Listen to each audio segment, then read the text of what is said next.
यो लेक्चरमा चाहिँ हामी फाइनान्शियल इन्स्ट्रुमेन्ट भित्रको एउटा पार्ट फाइनान्शियल एसेटको डिस्कसन गर्न गइरहेको छौँ। र सबैभन्दा पहिला कुरा फाइनान्शियल एसेट भनेको के हो बुझ्नु जरुरी छ। फाइनान्शियल एसेट भनेको कुनै पनि अर्को कम्पनीको इक्विटी इन्स्ट्रुमेन्ट अर डेब्ट इन्स्ट्रुमेन्ट हो।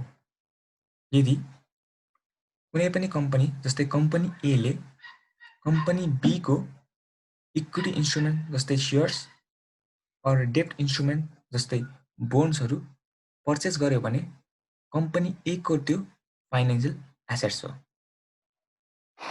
नाउ फाइनान्शियल एसेटलाई हामी दुई तरिकाले क्लासिफाई गर्न सक्छौँ।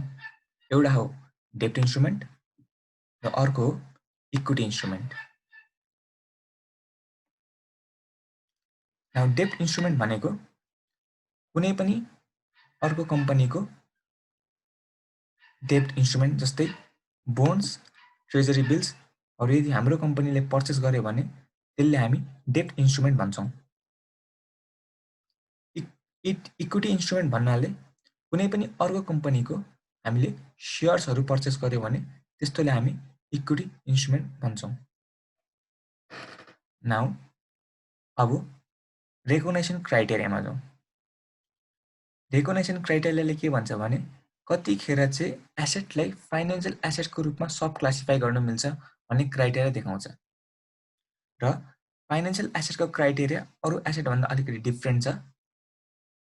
र कुनै पनि एसेटलाई फाइनान्शियल एसेट भनेर त्यतिखेर मात्र रेकग्नाइज गर्न पाइन्छ जब इन्ट्रीसँग कन्ट्र्याक्चुअल प्रोभिजन हुन्छ।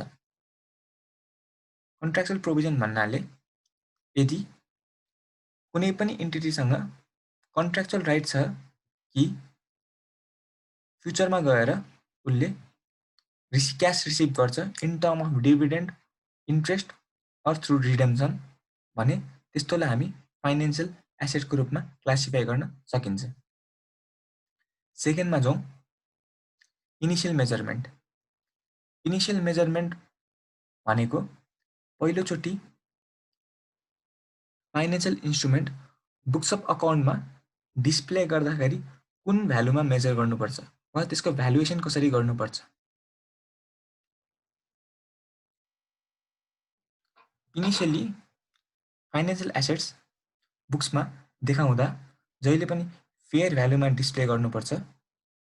बट एउटा कन्डिसनमा हामीले ट्रान्जेक्सन कस्टलाई एड गर्नुपर्छ भने अर्को कन्डिसनमा हामीले ट्रान्जेक्सन कस्टलाई फेयर भ्यालुमा एड गर्नुहुन्न। र यो कन्डिसन चाहिँ के छ भने यदि फाइनान्शियल एसेट सब्सिक्वेन्ट मेजरमेन्टमा गएर amortise cost method or fair value through ओसिआईमा मेजर गरिन्छ भने त्यस्तो कन्डिसनमा चाहिँ हामीले फेयर भ्यालु प्लस ट्रान्जेक्सन कस्टमा इनिसियली फाइनान्शियल एसेटले रेकर्ड गर्नुपर्छ। तर यदि सब्सिक्वेन्ट मेजरमेन्टमा कुनै पनि financial instrument fair value through profit and loss model use गरेर मेजर गरिन्छ भने इनिसियली हामीले त्यसलाई फेयर भ्यालुमा मात्र मेजर गर्नुपर्ने हुन्छ र ट्रान्जेक्सन कस्टलाई प्रफिट एन्ड लसमा एक्सपेन्सेस बुक गर्नुपर्ने हुन्छ। थर्डमा सब्सिक्वेन्ट मेजरमेन्ट। सब्सिक्वेन्टली कुनै पनि फाइनान्शियल एसेट्सलाई वा डेब्ट इन्स्ट्रुमेन्टलाई तीन तरिकाले मेजर गर्न सकिन्छ। That is amortise cost, fair value through profit and loss or fair value through OCI. But subsequent measurement option select गर्नुभन्दा हामीले दुईटा कन्डिसनको बारेमा जान्नु जरुरी छ। That is business model test र cash flow test. Business model टेस्टले चाहिँ के भन्छ भने एउटा एन्टिटीको फाइनान्शियल इन्स्ट्रुमेन्ट किनेपछि यसको प्रपोज के छ, यसको प्रपोज चाहिँ यदि होल्ड गर्ने छ टिल म्याच्युरिटी छ कि अर सेल गर्ने छ त्यो investment or held for sale छ। त्यस्तै गरी क्यास फ्लो टेस्टले चाहिँ benefit generated from financial asset or डेब्ट instrument consist of only interest or principal मात्र हो कि अर अदर बेनिफिटहरू पनि डिस्प्ले गराउँछ जस्तै कन्भर्टेबल अप्सन्सहरू वा कन्भर्जन अप्सन्सहरू। नाउ हामीले कुनै पनि फाइनेन्शियल इन्स्ट्रुमेन्टलाई सब्सिक्वेन्टली मेजर गर्नुभन्दा अगाडि जहिले पनि दुईटा क्वेसन सोध्नुपर्छ। त्यो भने बिजनेस मोडल टेस्ट वा प्रपोज अफ इन्भेस्टमेन्ट चाहिँ हाम्रो के हो। यदि प्रपोज अफ इन्भेस्टमेन्ट हाम्रो होल्ड टिल म्याच्युरिटी र क्यास फ्लो टेस्टमा बेनिफिट चाहिँ इन्ट्रेस्ट र प्रिन्सिपलबाट मात्र आउँछ भन्यो भने यस्तो बेला चाहिँ हामीले त्यो फाइनेन्शियल इन्स्ट्रुमेन्टले सब्सिक्वेन्टली एमोर्टाइज कस्ट मोडलमा रेकर्ड गर्नुपर्ने हुन्छ।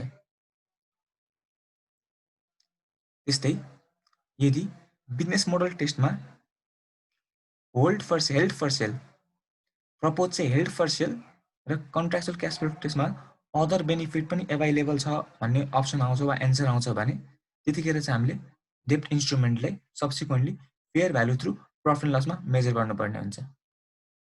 त्यस्तै गरी यदि बिजनेस मोडल टेस्टमा चाहिँ इन्टेन्ट टु होल्ड बट राम्रो अप्सन वा बेटर अप्सन एभाइलेबल हुन्छ भने हामीले बेच्नु पनि सक्छौँ भन्ने एन्सर आउँछ भने र क्यास फ्लो टेस्टमा इन्ट्रेस्ट र प्रिन्सिपल भन्ने मात्र अप्सन आउँछ भने त्यतिखेर हामीले fair value through OCI measure use गर्नुपर्ने हुन्छ। त्यस्तै गरी फाइनेन्शियल इन्स्ट्रुमेन्टलाई हामीले कहाँ कहाँ प्रेजेन्ट गर्नुपर्छ, स्टेटमेन्ट अफ फाइनेन्शियल पोजिसन र स्टेटमेन्ट अफ प्रफिट लसमा कता प्रेजेन्ट गर्नुपर्ने हुन्छ।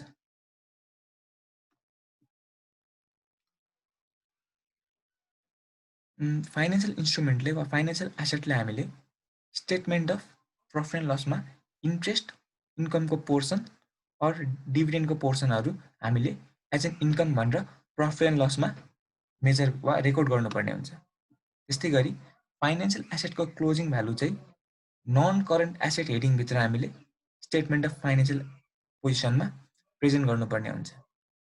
र यदि if subsequently fair value through profit and loss or fair value through ओसिआईको मेजर युज गरेको छ भने हामीले फेयर भ्यालुमा ट्रान्सफर गर्दाखेरि आउने गेन अर लसहरू चाहिँ फेयर भ्यालु टु पिएनएलमा मेथड युज गरेको छ भने प्रफिट एन्ड लसमा प्रेजेन्ट गर्नुपर्ने हुन्छ। यदि फेयर भ्यालु टु ओसिआईमा गरेको छ भने ओसिआईमा प्रेजेन्ट गर्नुपर्ने हुन्छ। अब हामी जाउँ इक्विटी इन्स्ट्रुमेन्टतिर।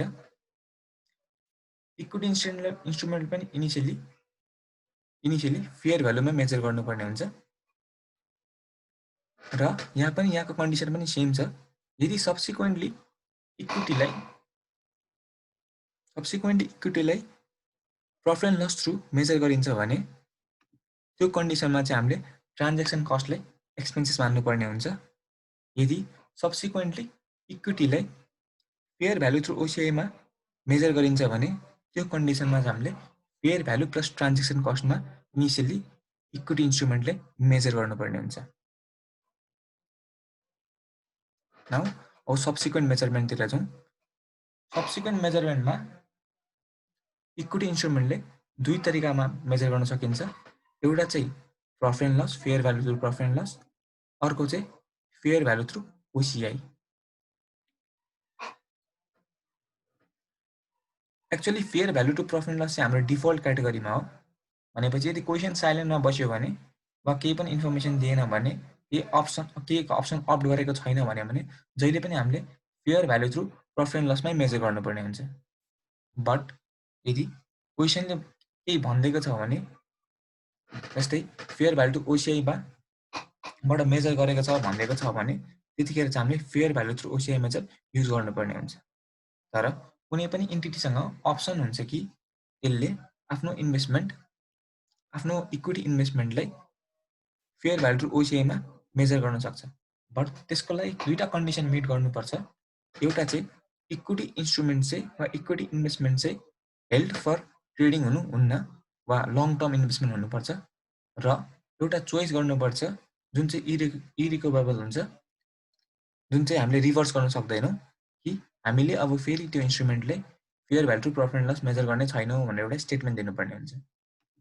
त्यस्तै गरी प्रेजेन्टेसनमा हामीले इक्विटी इन्स्ट्रुमेन्टको